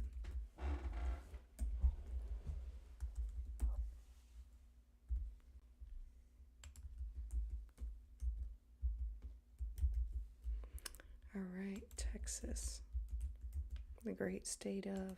All right, Anne-Marie, thank you for being here. Oh, I gotta read the question, sorry. Okay, you're aware of the changes, the purges that are currently in play. Yup. Is there a day in May 2024 that I can play the lottery or address my debts? Yep. I'm still waiting to get in contact with law enforcement. Oh, got it. Oh, okay. In May. Okay. Yeah, there are a couple dates in May first off, there's a new moon in May that's going to happen on May 7th. And I have not posted this yet, but on May 14th, I'm calling it Go Big or Go Home. It is about grand gestures. It's about recognition. Yeah, so May 14th, like put that date on your calendar. All right, so let me pull up your chart and take a look. You have a really unique chart, so I'm gonna share this. And hey there, Anarie. I'm so glad you're in the chat. All right, this is a lot of opposition and a focus on like all of your career. Can we talk about your South Node for a second? I don't know if I've ever discussed this with you, but I do, like, this is a lot. Your South Node in the sign of Sagittarius means, in your fourth house of home, means you left your home for a belief greater than your own. Usually it means like a pilgrimage or a mission or like a religious quest, and it's conjunct Neptune of promises of higher belief and thoughts and ideas. The problem with it is all of this, meaning feminine energy, usually a woman, and we're talking the sun is authority. So either being a woman or another woman, like saying, let's do this, and an authority figure opposed you. And in this lifetime, you will repeat those same patterns of this opposition between my home and my career, and needing to learn the facts and not just believe. Like literally, I have to look this up because I shouldn't just believe. I believed in a past life and it did not get me very far. It went wrong. And so the sign of Gemini is look it up, get your facts, get your details. And so the North Node in your 10th house of career is I can do better. I can be seen as an authority figure. I can use my intuition, my gut instinct. I can integrate these things that are available to me. All right, so hopefully like this makes sense to you. Let's take a look at where things are for you.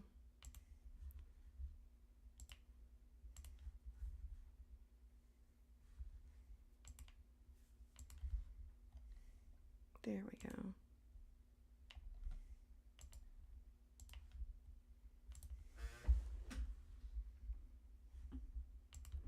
I want to skim on the question one more time. No, it's okay. I got the question in my head. All right. You have a big shakeup. You have a lot of things that are going on. I know that you know that the shakeup is occurring with it's in legal matters. It's in publishing, and the full moon that's going to be revealed. I do want to look at it one more time. I know that you're aware of the changes, the purges. Okay. And still waiting to contact with law enforcement. Okay.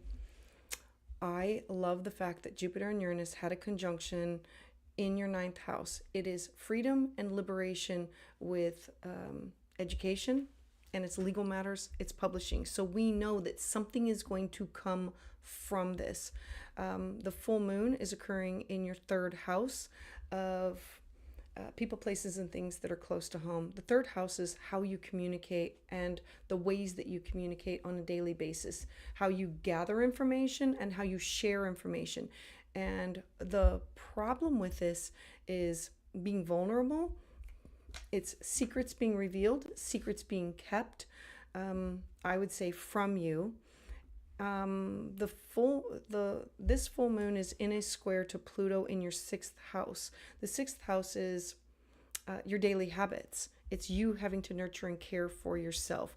The 6th house is what do I do on a daily basis in order to take care of myself, but it's also the balance between home and work. It's self-care, but it's my relationship with my coworkers, my job, my workplace, and how I'm of service to other people. There's something that's going on that's going to be ending, something that secret's going to be revealed. I'm hoping that this is going to be, it's in a it's in a harmonious aspect to who you are, and in a trine to, like, I'm looking at this as a positive, that this shakeup, this exposure, this revealing is in a trine to who you are, your identity, and yeah, it might be, it's definitely going to be uncomfortable. It's an opportunity to be vulnerable. I also look at this as manipulation and needing to say who is loyal to who and where is the loyalty. Wanting to be able to reveal these secrets. Scorpio is power struggles. And this is in the third house of communication and people, places, and things that are close to home. It's writing, it's journaling, it's neighbors, it's siblings. It's where we build relationships with people. It's where we talk and exchange ideas. And so there's this power struggle, and people trying to hold in their emotions. And some people are afraid to face their fears, and they might be lashing out at this time. Pluto is going to give you this opportunity to say, I have to integrate this. I don't want to make myself sick over this. I need to put into play something that's going to be healthy and healing for myself. And okay, I'm going to talk just a hot second. I'm going to remove all of this because I want to go back to who you are. You have Pluto conjunct Saturn in your second house. Pluto is a trauma signature. Conjunct Saturn is authority figures. We know that something difficult and hard happened to you. I don't know if you heard me talking to shiny gems, but this is a similar signature that's in your chart also, of deep transformation that you've had to go through that created you from authority figures for your self-esteem, your money, your resources, your values, your opinions, who you are. And so there is this trine that can come through this liberation of, I can release myself from this and move forward from this. I have to incorporate healthy boundaries through partnerships, relationships, contracts, negotiations, and all of this is really training who you are. You are the one that has to gather the information. You are the one that has to get the facts. You will be the authority figure and how do I use this for my job and my career? I'm going to bring up one more thing here.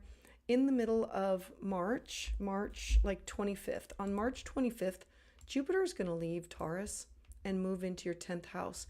It is going to expand everything that has to do with Mars, where you want to go after things, your sun, who you are, your north node, the direction in which you're supposed to be going, and your moon, your feelings, your intuition, with communication, technology, science, thoughts, ideas, bringing people together.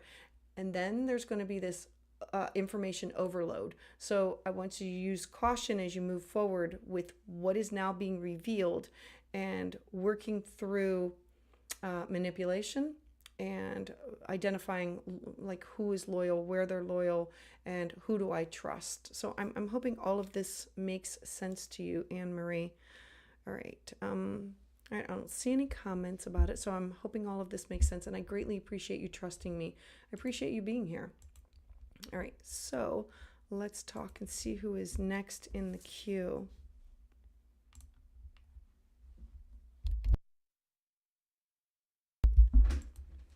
All right, my next person in the queue, let's see. And while we wait, I need to pull this up. I am going to be starting, I think I'm going to call it Transit Talk, where I'm going to be offering a webinar, I think once a month, that's going to be addressing or teaching like mini lessons so you can look at your chart and be able to follow. I believe astrology should be used by everybody, and a way to be in tune with what you're supposed to be doing in the universe. And so I'm hoping to share these ideas. All right, I got Lisa in the queue. Thank you for waiting, Lisa. March 9th.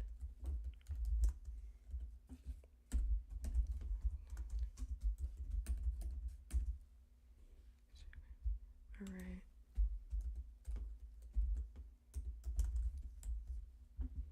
Fort Thomas, Kentucky. I got it.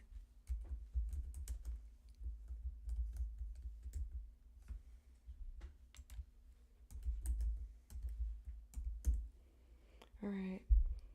Theme or area of life, the focus for my growth. Okay. And the solar eclipse is directly on your natal moon. Oh my goodness, that happened to me in the last cycle.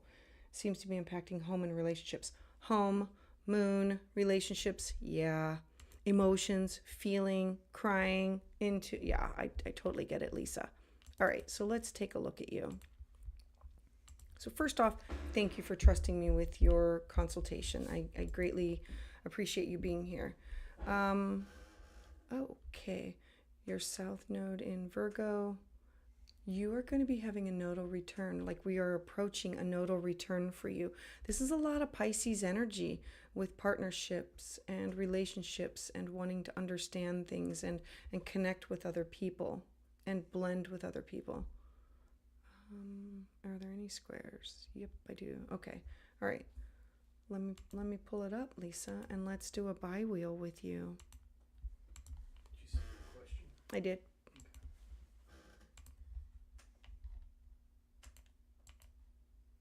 All right, Lisa. So with this occurring, the eclipse happening, let's see. This was me like a year and a half ago, and it's not only going to affect your moon. This is affecting your Uranus. So I'm gonna pull back and talk about it as a whole because the story started 6 months ago. If you go back 6 months ago, I believe it was like September, October. It was the first series of eclipses that were happening in Aries and Libra part of your life. And so you're a Virgo rising, structured, detailed, organized, probably have like these OCD tendencies or thoughts, or I know where my piles are at. Okay, I'm speaking out of love and kindness because I'm a Virgo rising. So as a Virgo rising, you also have Pluto here. Pluto's a trauma signature. How do I transform through this? How do I, like, things that have happened to me in my life?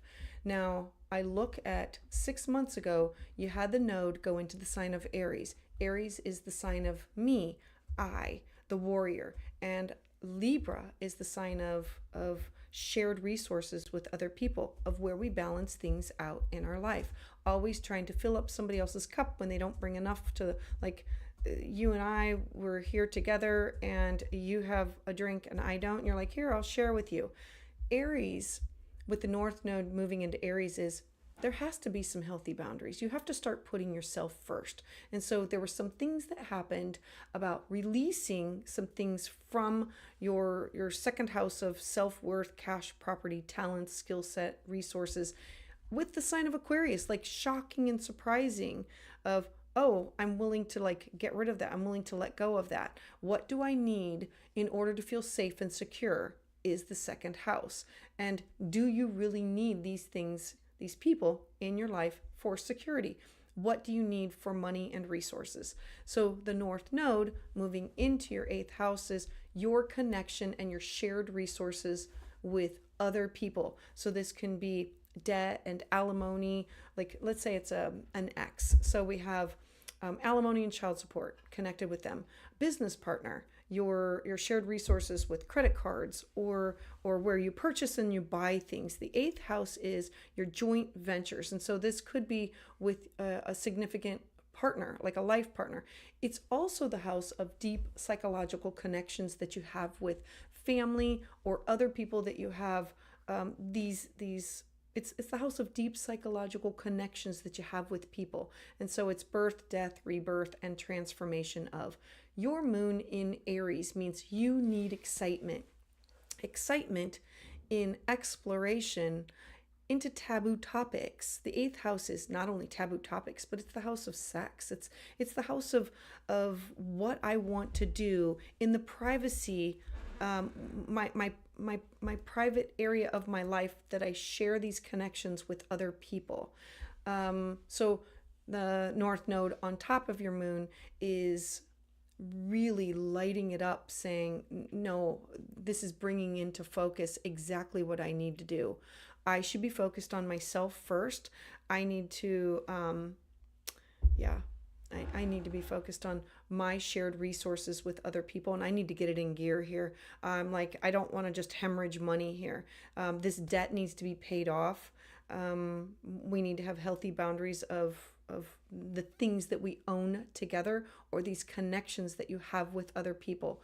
Mercury went retrograde, and it went across your sun, your moon, your Chiron, your wound, your personal wound. You're having like a Chiron return, because you have Chiron in your 8th house of taboo topics, and you addressing some identity wounds of things that have happened to you when you were younger and that were probably kept secret. And maybe other people knew about it. It could have been something like a counselor said something, a teacher said something, an ex said or did something, or a family member.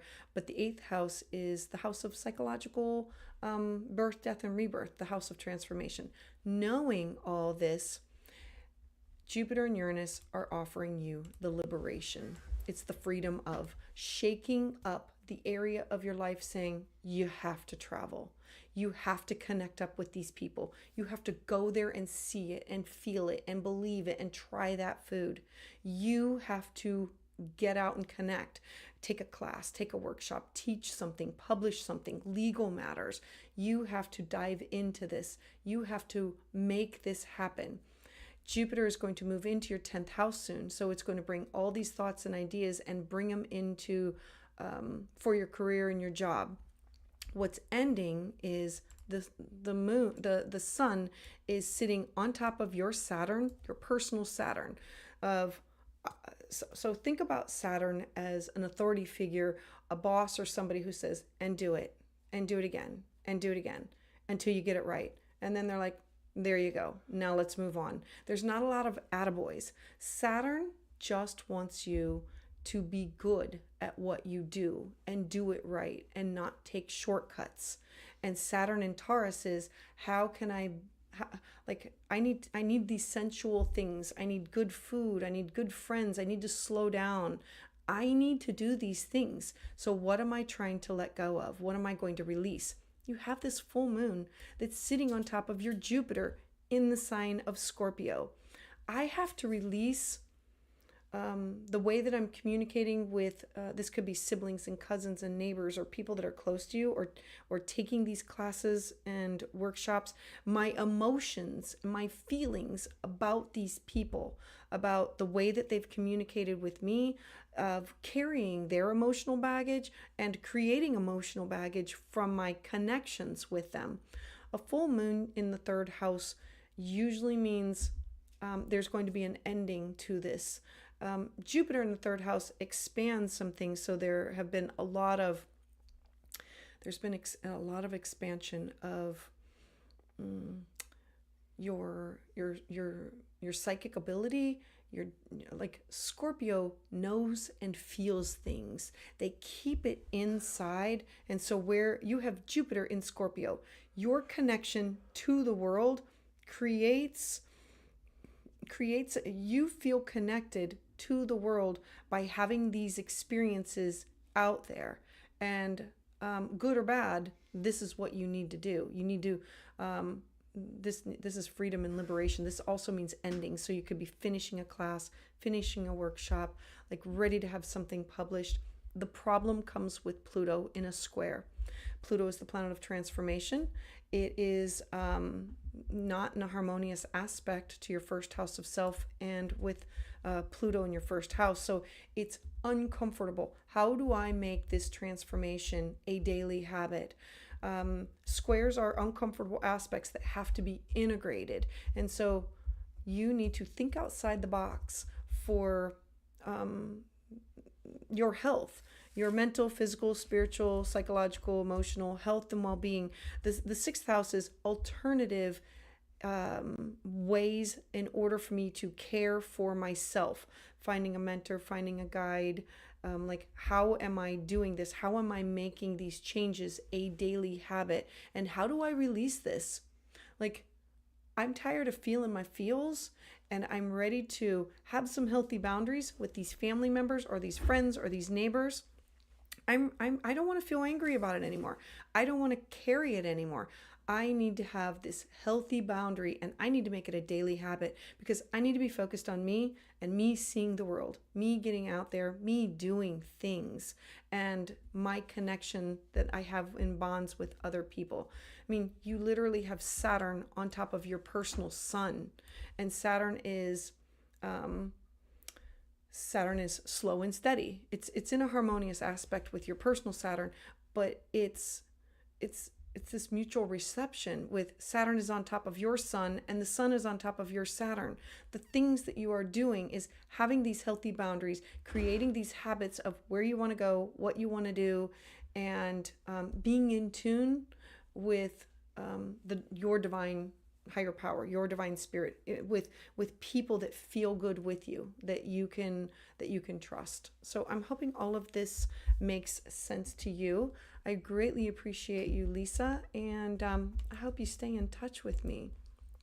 All right, so let me see if I'm not quite sure if I have anybody else left in the queue.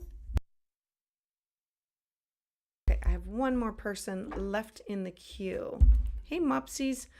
Oh, Mopsy, I'm a book hog. You know, I'm always taking classes and reading. You know me. All right, so let's take a look. Next person in the queue is... Oh, I'm going to call you Moons. Okay, Moons? Yeah.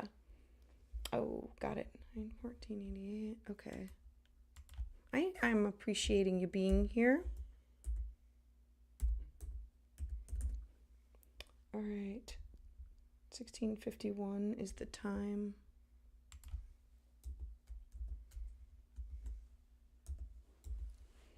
And England, yay. Hold on.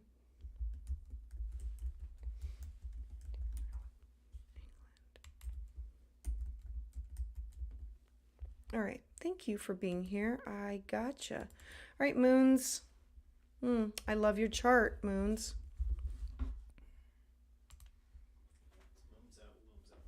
Yeah. All right, Moons. Capricorn rising. Let's see.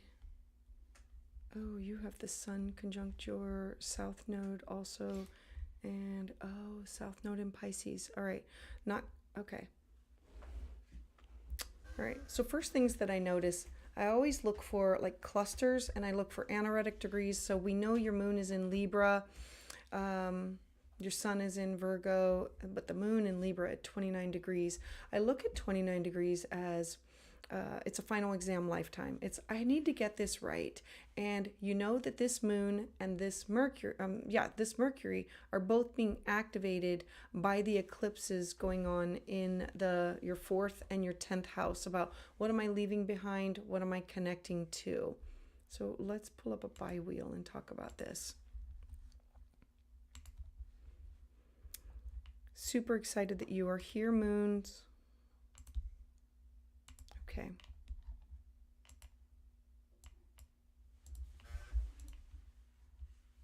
There we go.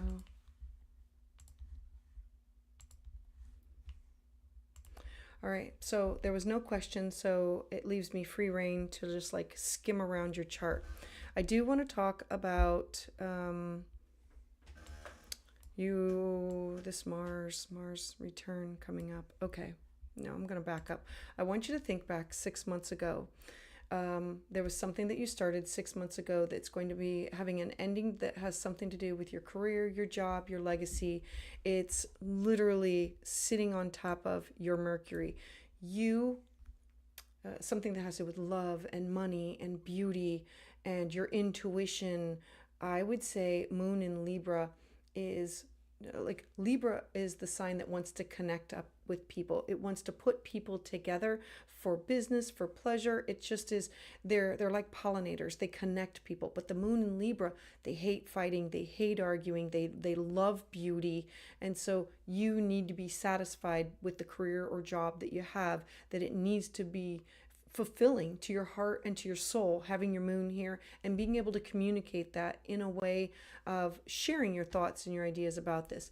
The South Node started activating this last fall of I am ready to, it usually means that I'm going to leave this job and I'm going to move. or vice versa, as in it could be leaving a job, retiring from a job, or shifting from one job to another, or finding something else that is sustainable that I enjoy doing. Having all of this on top of your fourth house of home is your focus has been your home, your family, your roots, your foundation, your traditions, genealogy, people who feel like home. It's you creating a solid foundation in which you want to build your life upon. You connecting with your ancestors, you connecting with the people that came there before you, you doing something to your home, initiating it with fire and passion. You're having a Mercury opposition, they happen often, but Mercury is like retrograde. So Mercury has been going through your fourth house of home saying, I need to remodel, I need to fix this, I need to refinance, I need to redo all of these things. And I want my home to be solid, stable, and reliable. As this is happening, you're also having the Jupiter-Uranus conjunction that's in your fifth house. And I'm bringing this up because this is the same theme. The Jupiter-Uranus conjunction is probably the most important conjunction event that's going to happen in 2024. This is in your fifth house of children or creativity or taking risks or lovers or investments. The fifth house is gambling or where I want to go after something that's art or music or creativity. In the sign of Taurus is I want things to nurture my heart and my soul. Good food, good friends, good everything.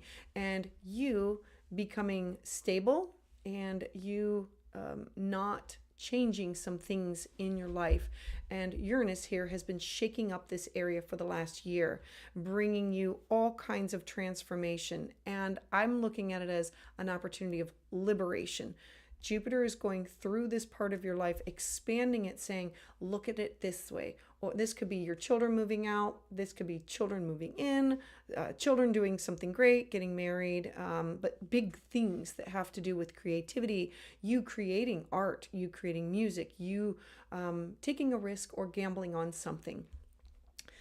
On the 25th of May, I love this for you because you are going to have a Jupiter return. It happens every 12 years. And this is you starting a new cycle in your life that will totally go through 1 year of your life. What is Jupiter offering you? So you're finishing up a cycle and saying, how can I make this a daily habit? And then Jupiter will have this 1 year in your sixth house. Now, Yeah, I'm unsure about my career and the direction. I've moved 3 different places in the last month and in the last 3 weeks. I go home to Colorado to get, to my off-grid property. When are you leaving to go back? Okay, you want to go home. Wait a minute. I have a toddler that I have with me since birth. Oh, right. Okay, I'm saying that there's going to be this new moon. The new moon is going to happen in 2 weeks. It's a new moon in Taurus. It's the fifth house of children and grounding and earth and planting seeds of not just for today, but for tomorrow. This full moon has been deep and intense for you, and you wanting to have some kind of stability. You still have 6 more months left of this eclipse. I want to give you a heads up of where you're going. All right. So eclipses, the planets go one way and the nodes go the other way, and they're activated by the eclipses. And eclipses happen with new moon, full moon, and they happen in sets of 2 for 18 months. So they transform your life for 18 months. But there's this time period where they overlap as they start to merge into a different house. So right now, we know that you're focused on home. We know that you're focused on what does home mean to me. What's going to happen is this fall, I believe it's in October, September and October, you're going to have 2 eclipses where the nodes are going to slip into Pisces and then Virgo. So you're going to be in transition. You're going to be having a nodal return. The reason I bring this up is this node is going to align with this, and this node is going to align with this.